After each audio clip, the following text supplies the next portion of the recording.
Assalamualaikum warahmatullahi wabarakatuh. Anak-anak semua apa kabar? Mudah-mudahan sehat semuanya. Demikian juga ayah bunda yang mendampingi di rumah selalu dalam keadaan sehat walafiat dan banyak keberkahan. Hari ini kita akan melanjutkan pembelajaran kita tentang ilmu pengetahuan alam dan ilmu pengetahuan sosial. Kita beri judul beragamnya sumber daya alam di negeriku. Kita sekarang sudah masuk tema keempat, yaitu berbagai pekerjaan. Hari ini kita akan coba membahas tentang muatan pembelajaran IPA dan IPS.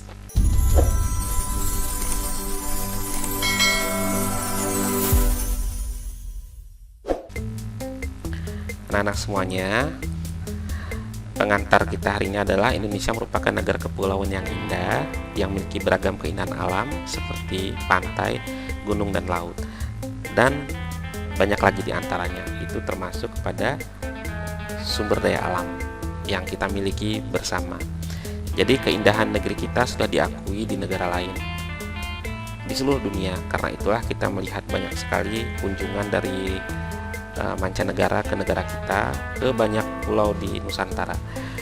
Jadi yang biasanya dijadikan tujuan wisata itu adalah Bali, ya, Lombok, Raja Ampat di Papua, juga termasuk di seluruh kepulauan Nusantara, Sumatera, ya, Kalimantan, Sulawesi, Ambon, dan banyak lagi.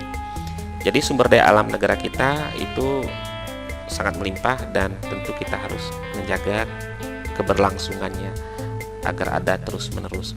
Oleh karena itu kita harus mempelajari sumber daya alam di Indonesia dan melakukan upaya pelestariannya. Nah semuanya, sumber daya alam kita itu kita akan coba membahas misalnya dari sisi keindahan alamnya, ya. Jadi keindahan alam Indonesia itu sangat luar biasa, dari gunung-gunung yang menjulang tinggi yang ditumbuhi berbagai jenis tumbuhan sampai dengan pantai-pantai berpasir putih di seluruh Indonesia. Banyak tempat wisata pantai yang indah. Tadi sudah disebutkan ada di Bali, di Lombok, di Sumatera Barat, ya, di Aceh, Sumatera Utara, dan hampir semua kepulauan Nusantara memiliki destinasi wisata yang begitu mempesona, ya. Jadi anak-anak semua, untuk itulah kita sebagai warga bangsa harus bisa memastikan ini sebagai bagian dari upaya pelestarian yang kemudian kita gunakan sebagai modal pembangunan bangsa kita. Jadi sumber daya alam disebut juga kekayaan alam. Sumber daya alam adalah segala sesuatu yang berasal dari alam. Sumber daya alam digunakan oleh manusia untuk memenuhi kebutuhan hidup dan kesejahteraan. Jadi sumber daya alam Indonesia itu memang disediakan untuk semua warga bangsa Indonesia. Ini kita lihat satu gambar, misalnya sebuah pedesaan, ya, yang terdiri dari perumahan, jalan, berbagai jenis tanaman, ada kelapa itu yang terlihat. Kemudian tentu di sana ada pegunungan, ya, yang menyimpan berbagai flora dan fauna. Ini nanti kamu amati di sekitar rumah, apa saja sumber daya alam yang ada di lingkungan kita, nanti kamu catatkan, dan ini sudah merupakan bagian dari penugasan kita tadi pagi. Lalu anak-anak semua, kita harus bisa mengenali sumber daya alam. Perhatikan gambar-gambar ini, ada daerah persawahan, ada sungai, peternakan ayam, batu bara. Ini bisa dimanfaatkan semuanya. Misalnya sawah untuk menanam padi, sungai, ya, untuk sebagian digunakan sebagai area transportasi, ada yang digunakan untuk mencuci, ya, ada digunakan untuk mengaliri daerah pertanian, ada yang digunakan warga untuk berbagai keperluan. Tetapi tentu sungai yang bersih dan airnya bisa digunakan tanpa menimbulkan resiko sampingan. Ada peternakan ayam di sini yang bisa dimanfaatkan daging dan telurnya. Ada batu bara, bagian dari pertambangan yang bisa digunakan untuk sumber energi. Jadi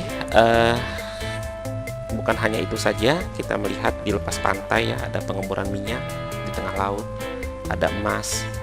Ini semuanya ada di Indonesia.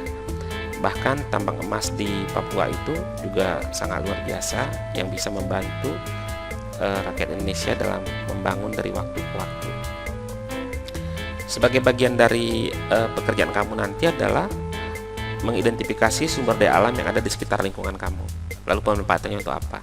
Misalnya tadi ada sungai, air sungai untuk mengaliri sawah. Tadi ada ayam, ada tumbuh-tumbuhan macam-macam ya di sekitar rumah kita. Nanti kamu buat seperti ini, ada 10 nomor dan disebutkan pemanfaatannya. Anak-anak semuanya yang berbahagia, kita juga sudah mempelajari sumber daya alam itu ada yang bisa diperbaharui, ada sumber daya alam yang tidak bisa diperbaharui. Apa yang bisa diperbaharui itu misalnya ketika kita gunakan habis, kita bisa mengupayakannya kembali. Contoh seperti tadi, menanam padi, ya, itu adalah sumber daya alam. Ketika kita panen, kita bisa menanam kembali. Tetapi ada sumber daya alam yang kita tidak bisa perbaharui. Misalnya minyak bumi, gas, batu bara. Karena itu alam yang menyediakannya. Ketika dia habis, kita tidak bisa mengupayakannya kembali. Nah, karena itulah penggunaan sumber daya alam yang tidak bisa diperbaharui, betul-betul kita harus disiplin dan bijak dalam penggunaannya. Ya, kita lanjutkan. Apa manfaat sumber daya alam itu? Nah, ini kita contohkan satu pohon.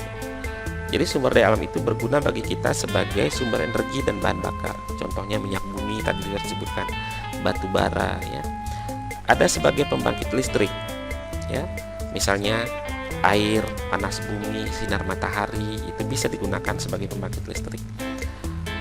Untuk kebutuhan makan bagi manusia dan hewan, contohnya adalah tumbuh-tumbuhan dan hewan yang ada di alam. Kemudian untuk kebutuhan tempat tinggal, ya. Kemudian untuk menjaga kelestarian dan keseimbangan alam, itu manfaat sumber daya alam itu. Kemudian menyuplai oksigen kepada kita semua. Lebih lagi adalah sumber-sumber daya alam yang berasal dari bahan tambang digunakan sebagai cadangan devisa negara dalam pembangunan bangsa kita.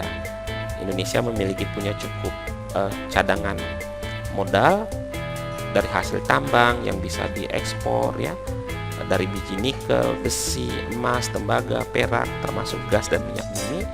Itulah yang digunakan sebagai biaya untuk membangun bangsa kita dan fasilitas-fasilitas yang bisa kita gunakan. Karena itulah kita harus memastikan kelestariannya dan tentu menjaganya. Anak-anak semua yang berbahagia, mari kita jaga kelestarian alam Indonesia itu. Sebagai contoh, ya, dampak-dampak dari keserakahan dalam memanfaatkan lingkungan. Tentu kita pernah melihat bencana alam secara langsung, atau mungkin pernah membaca tentang bencana alam di koran atau majalah, mungkin juga di internet. Atau pernahkah kita mengalami atau melihat berita tentang bencana alam melalui televisi? Nah, nanti kamu tuliskan pengamatan kamu atau pengalaman kamu tentang bencana alam, baik secara langsung kamu alami maupun tidak langsung, pada kolom tersedia, dan ini sudah menjadikan penugasan kita di pagi hari tadi. Ini Pak Irwan menyampaikan ini sebagai penguatan saja. Nah, anak-anak semua, Indonesia merupakan salah satu negara dengan sumber daya alam terbesar, baik sumber daya alam yang bisa diperbaharui maupun yang tidak bisa diperbaharui seperti minyak dan gas alam. Tidak semua bagian bumi memiliki sumber daya alam yang sama. Semakin banyak sumber daya alam di suatu daerah, akan semakin banyak yang bisa dimanfaatkan oleh manusia. Oleh karena itu, kita patut bersyukur sebagai bangsa Indonesia karena kita diberikan oleh Allah Subhanahu wa taala, Tuhan Yang Maha Esa, berkelimpahan sumber daya alam. Namun, ini tidak akan bisa dimanfaatkan kalau kita tidak cerdas. Karena sumber daya alam bisa dikelola jika sumber daya manusianya bisa mengelolanya dengan baik. Nah, karena inilah kita ditantang untuk bagaimana mengelola sumber daya alam ini dengan kecerdasan kita. Karena itulah kita mesti belajar dengan sungguh-sungguh, ya. Jadi contoh-contoh dampak pengambilan sumber daya alam secara liar itu misalnya dapat menyebabkan bencana alam seperti tadi di depan kita jelaskan, punahnya hewan dan tumbuhan, terjadinya pemanasan global. Padahal kita sudah pelajari sebelumnya bahwa Indonesia itu termasuk negara yang beruntung sebagai paru-paru dunia.